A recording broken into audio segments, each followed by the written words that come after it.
안녕하세요 여러분, 골라먹는 리포트의 김장렬입니다. 저는 유니스토리 자산운용에서 투자전략본부장 맡고 있고요.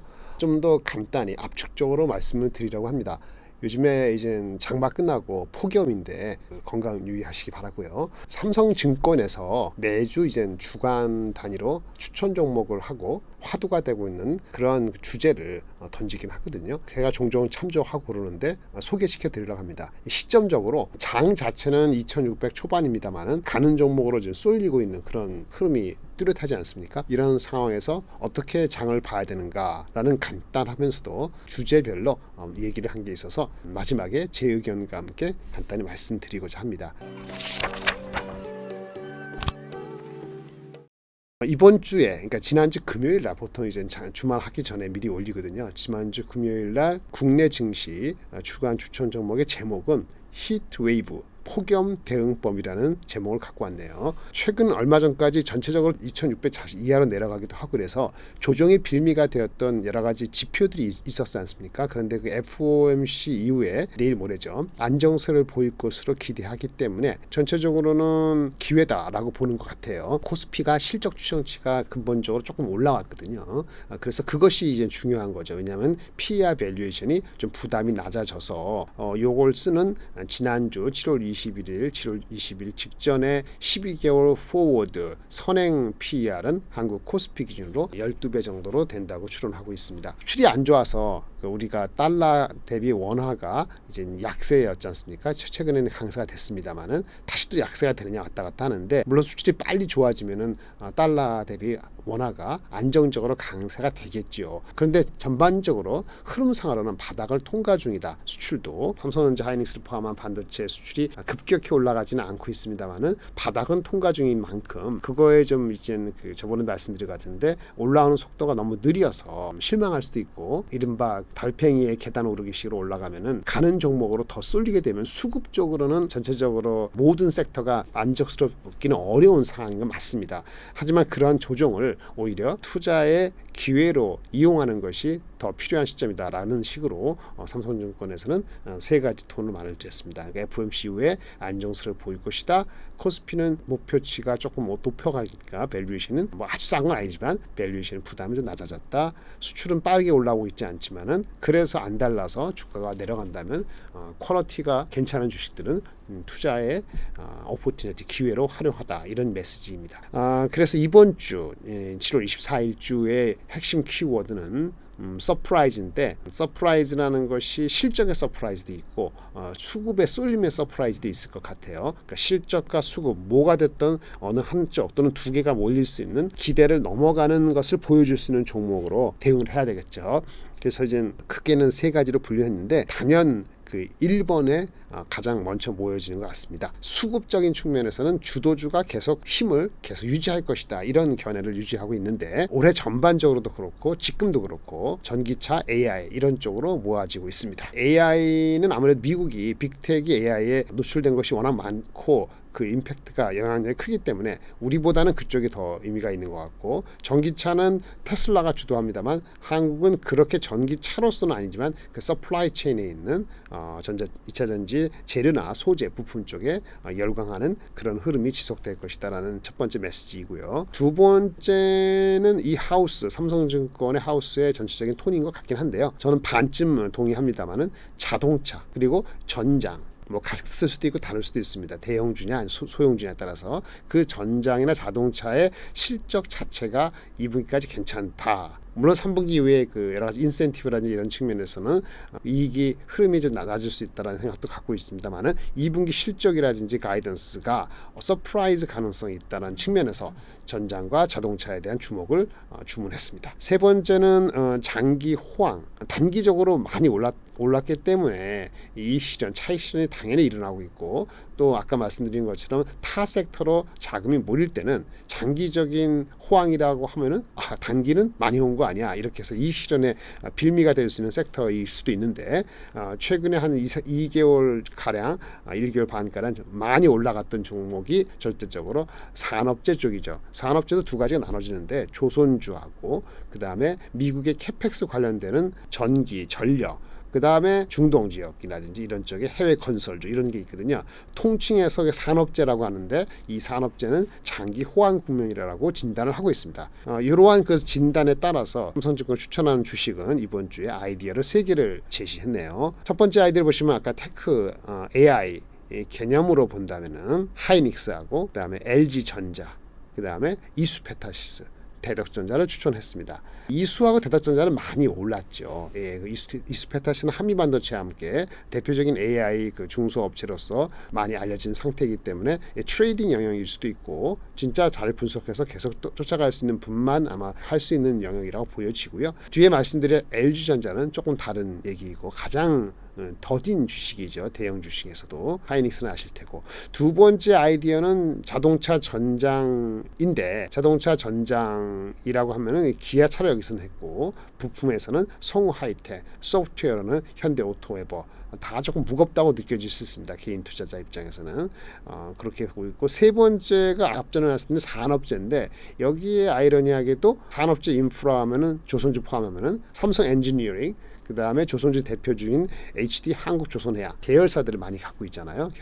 HD 현대중공업, 그 다음에 현대미포조선, 그리고 비상장 기업인 삼호중공업까지 HD 한국조선해양이 많이 올라왔는데 그런 주식 포함해서 포스코홀딩스를 투자 아이디어 3번에 뭉쳤네요. 사실 포스코홀딩스는 전기차 관련되는 2차 전지 소재 수직 계열화로 최근에 엄청 올라서 목표 주가들이 25일 현재 상향되는 러시를 이루고 있습니다. 이거는 포스코홀딩스는 철강이라는 비즈니스가 한 축이 있고요. 그 밸류에이션이 낮죠. PBR을 이 철강 비즈니스 쪽을 0.6을 주느냐 0.8을 주느냐 심지어 1을 주냐에 따라 그 가치가 또 한 축이 많이 움직이고요. 그 다음에 흔히 리튬 비즈니스라는데 리튬 비즈니스가 이제 막 시작한단 말이에요. 10월인가부터 해가지고 정광 재련을 해가지고 하고 또 하나는 내년도 한 봄쯤 돼가지고 아르헨티나에서는 염수 하는데 그 캐파가 장기적으로는 2030년 갔을 때 각각 20만 톤, 뭐 10만 톤 정도 하고 리사이클도 몇만 톤 있고요.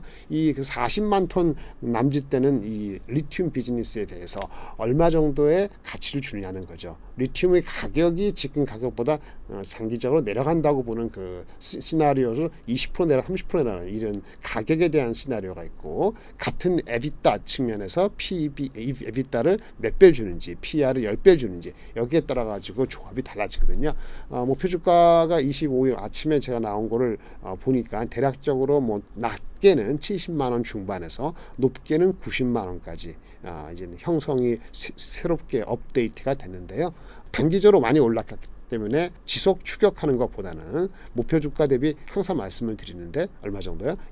80% 또는 더 보수적으로는 70% 정도 그거를 엔트리 포인트로 잡거나 어떤 일시적인 목표의 천장일 수 있다는 것을 염두에 두면서 애널리스트 리포트의 그 차이 70몇만 원에서 90만 원 사이의 차이의 리튬 비즈니스에 대한 가치를 어떻게 받는가를 좀 열심히 보실 필요가 있다고 보여집니다. 제가 오늘 다는 못 봤지만 가격은 보통 한 20% 정도 지금보다 낮추는 거고 40만 톤 관련되는 2030년에 회사가 얘기한 가이던스를 다 받은 사람이 있고 일부 할인한 사람이 있는 거에 따라서 그 목표 주가가 70만 원 중반밖에 안 나오는 것도 있고 그 다음에 철강의 비즈니스도 PBR 보통 0.78배 주는 거거든요. 보통은. 근데 PBR 0.78배냐 1배냐에 따라서 80만 원이냐 90만 원이 달라지기 때문에 어쨌든 그 2차 전지 산업에서의 소재부터 포스코 홀딩스가 모든 자회사는 지주회사잖아요.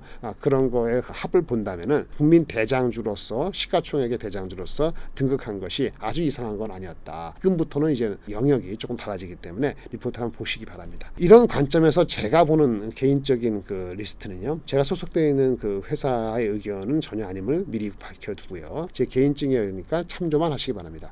관련 종목 리스트에서는 저는 아까 삼성증권하고 동의했던 거는 LG전자를 동의하는 거고요. 그 다음에 삼성전자, 네이버를 오히려 대형주에서는 유지한다 이렇게 말씀을 드릴 수 있겠습니다. 두 번째 AI 관련되는 쪽이라든지 이런 쪽은 하이 리스크 하이 리턴의 영역이긴 합니다. 상대적으로. 왜냐하면 많은 사람들이 알고 있는 분도 계신데 동의하는 사람이 있고 전혀 관심이 없는 분도 계시고, 그리고 아직은 숫자로서 아주 편안한 주식이 많지는 않습니다. 그런 측면에서 있는데 말씀을 드리겠습니다. 레인보우 로보틱스, 이건 워낙 많이 아시죠. 한번 시세를 냈다가 지금 조정을 좀 받았다가 기술적으로는 지금 다시 한번 접근해 볼 수 있는 시점이 되었고, 기술적인 관점에서 AI라는 것이 AI 반도체를 만들기 위한 하드웨어, 소프트웨어, 장비 이렇게 많이 가잖아요. 여러 가지 있는데 결국은 로보틱도 결국은 다시 AI 접목이라는 개념으로 접근하려면 주식에 관심이 다시 올 수 있다. 그래서 레인보우 로보틱스 이 시점에서 제가 말씀을 드리고요. 슈어소프트테크는 소프트웨어 기술을 검증하는 회사입니다. 기술력으로는 상당히 의미 있는 회사고 신규 상장된 회사인데, 이것이 상장된 지 얼마 안 돼가지고 주식의 오보행이 다소 있습니다. 지금 많이 줄어들고 있거나 7월 말 기준으로서는 거의 다 해소가 됐을 수도 있습니다만은, 그리고 넘버가 나오긴 나오는데 밸류에이션이 싼 건 아닙니다. 하지만 현대차가 2대 주주로 들어있는 새내기 주식이거든요. 현대차가 전장 사업화되고 하면서, 그렇죠, 현대차의 전장이 중요하고 향후 자동차가 소프트웨어 디파인드 비클이라고 해서 이런 트렌드를 갈 때는 여러 가지 소프트웨어가 중요한 현대 오토웨버라든지 많은 업체들이 관련되죠. 그런데 소프트웨어 자체가 제대로 작동하고 있는지를 검증하는 게 필요한데, 그 회사가 슈어소프트텍입니다. 거래량이 많지 않고 하루의 변동성이 크고 아까 말씀드린 오보행이 있기 때문에 정상적인 그 주가의 흐름은 아마도 8월 들어가면서 일어날 가능성이 있습니다만은 충분히 보실만한, 연구해 보실만한 회사이기 때문에 개인적으로는 관심이 크고요. 그다음에 STI는 반도체 장비입니다. AI 관련돼서 만들 때 HBM 메모리라든지 만들 때, 그렇죠, 관련되는 장비 업체인데 한번 보시 바랍니다. 이거는 넘버가 나와요. 넘버가 나오기 때문에 막 날아가는, 아까 그 삼성증권에서 얘기한 그러한 이수페타 시세 대덕전자 같이 이미 많이 알려져서 넘버가 엄청 올라가는 주식은 아니죠. 꾸준한 주식이라고 볼 수 있겠고요. 그 다음에 네 번째, 다섯 번째는 조금 악유가 되는데, 제가 사실은 연초에 말씀을 드렸던 2월 중에 많이 말씀을 드렸던 업계 방송에서도 얘기드렸던 것이 엠로하고 오픈 엣지 테크놀로지입니다. 각각 리포트가 나온 게 있으니까 보시면 되는데, 엠로 같은 경우는 단기적으로 너무 많이 올라와서 8만 원대를 지켜지는지를 확인할 필요는 있다고 보여집니다. 8만 원대가 지켜지면은 결국은 넘버가 확인되고 삼성 SDS가 이 최대 주주로 바뀌었거든요. 5월 이후에. 그리고 나서 비전이 6월달 말 정도에 공유되고, 애널리스트 리포트가 최근에 과감하게 현재 주가에 거의 더블되는 목표 주가를 냈는데, 그 수치에 대한 정당성이 그 애널리스트가 얘기하는 방향대로 된다면, 넘버가 어닝의 넘버가 된다면 목표 주가는 아주 이상한 숫자는 아닌 것 같아요. 다만 단기적으로 주가가 거의 더블 이상 갔기 때문에 저항이 있고 거래가 많이 되는 측면이 있는데, 다른 애널리스트 리포트가 나오는지도 중요하고요. 894의 투자자 미팅을 할 것으로 저는 예상합니다. 이 정도의 비전을 보였기 때문에. 그러면 아마 가을 정도 됐을 때는 8만 원 정도가 지켜지면, 또는 8만 5천 원만 지켜지면 그 다음에 시세를 나올 수 있는 그 잠재력은 계속 쌓을 것이다라고 보여집니다. 변동성이 크기 때문에 분할해야 되고요. 오픈 엣지 테크놀로지는 여기 지금 말씀드린 것처럼 가장 이해하기가 아주 쉽지 않은 종목입니다. 하지만 연초부터 주가가 올랐다가 넘버가 1분기에 안 좋고, 그래서 주가가 좀 조정을 받았는데 여전히 2만 원 초반입니다만은 뭐 2만 원 초반 또는 그 이하면 더 접근이 편한데, 실적은 아주 편하지 않습니다. 작년에 100억 매출에 적자고요. 올해 300억 매출에 흑자 전환을 2분기나 3분기에 될 수 있고, 그 다음에 내후년을 해가지고 500억, 700억 이렇게 간다는 그림인데, 이게 뭐 하는 회사냐면 IP 설계 자산이거든요. 반도체 할 때 메모리가 있고 비메모리가 있는데, 만나는 지점에서 그 메모리하고 비메모리하고 성능 병목 현상이기 때문에 거기서 그거를 해결해 주려는 방법이 보통 소프트웨어를 처리하는데, 소프트웨어로 처리해 주기 어려운 병목 현상을, 메모리와 비메모리 차이를 PHY, 파이라는 요 IP 반도체 칩을, 아날로그 칩을 집어넣어서 그거를 좀 해결하는 데 도움을 주게 하는 그러한 IP 설계 자산이 있는 거예요. 근데 삼성에도 물론 얘네 매출의 거의 대부분은 아직은 차량용 반도체 설계하는 회사, 넥스트 칩 같은 회사가 고객인데, 삼성전자의 비메모리 반도체, 메모리 반도체, 그 다음에 TSMC의 조만간 비메모리 반도체 7나노 공정에 들어갈 준비가 되어 있기 때문에 그런 흐름에 대해서 기술적으로 이해가 된다면은 조금 중기적으로 본다면은 전반적인 서플라이 체인에서 가장 포텐셜이 높다고 할 수도 있다고 보여집니다. 그래서 엠로하고 오픈 엣지는 변동성도 있고 기술에 대한 이해가 필요하기 때문에 최근 리포트를 반드시 보시되 조금 길게 보면은 상당히 좋다라고 말씀을 드릴 수 있겠어. 레인보우, 슈어, ST, 엠로, 오픈 엣지는 공부를 하시고 접근한다면 하이 리스크일 수 있습니다만은 하이어 리턴이 될 수 있는 종목이다라고 말씀을 드리겠습니다. 세 번째 조선이나 이런 산업재에서는 삼성중공업 저는 개인적으로 아까 그 삼성증권에서 얘기한 거와 동의하고요. 태경케미칼은 몇 번 말씀드렸는데 조선업으로 할 때 용접할 때 쓰이는 탄산 그런 거 만드는 회사예요. 이거는 이제 드라이 아이스 이런 거 만들 때 하는 그 탄산인데 태경케미칼이 이게 마켓시어가 그래도 1위거든요. 그리고 마진이 20% 이상 남습니다. 그러니까 조선소 용접에 쓰이는 그러한 가스 이거를 만드는 회사가 태경케미칼인데 밸류에이션이 나옵니다. 그렇기 때문에 접근할 수 있는 종목인데 여전히 종목이 주가가 시가총액이 너무 작기 때문에 변동성이 있어서 그런 측면에서 좀 보셔야 되고요. LS는 산업재이긴 한데 전력이죠.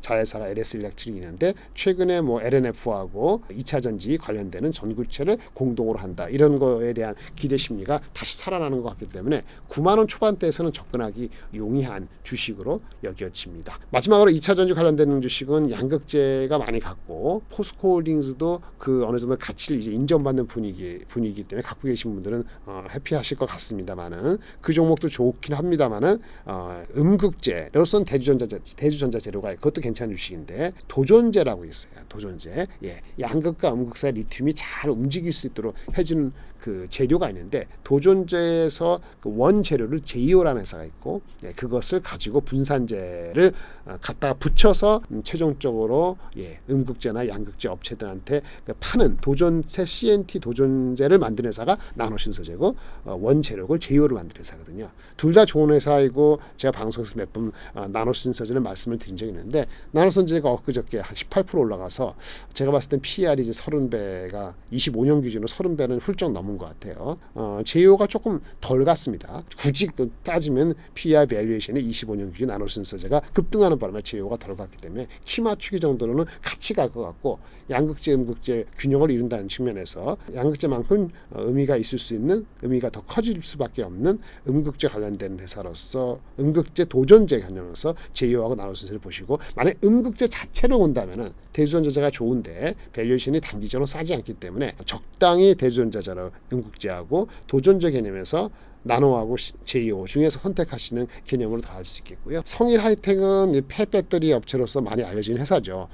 이게 단기적으로는 사실은 폐배터리 비즈니스가 볼륨이 커지려면 25년 비즈니스가 되긴 합니다만 전체적인 2차 전지 섹터가 계속 화랑이라면 성일하이텍까지도 주가적인 어텐션은 갈 수 있다라고 말씀을 드리겠습니다. 저와 개인적으로 어떻게 하냐고요? 그건 할 수 없죠. 하지만 포트폴리오 매니저 입장에서는 삼성전자, LG전자 또는 삼성전자 네이버 이런 개념 하나 하고 레인보우 그 다음에 슈어테크 그리고 STI 엠로 오픈 엣지장에서 1개 LS 제이오 7개 이 정도 개념으로 압축할 수 있는 것이 제 개인적인 아이디어임을 말씀드리겠습니다.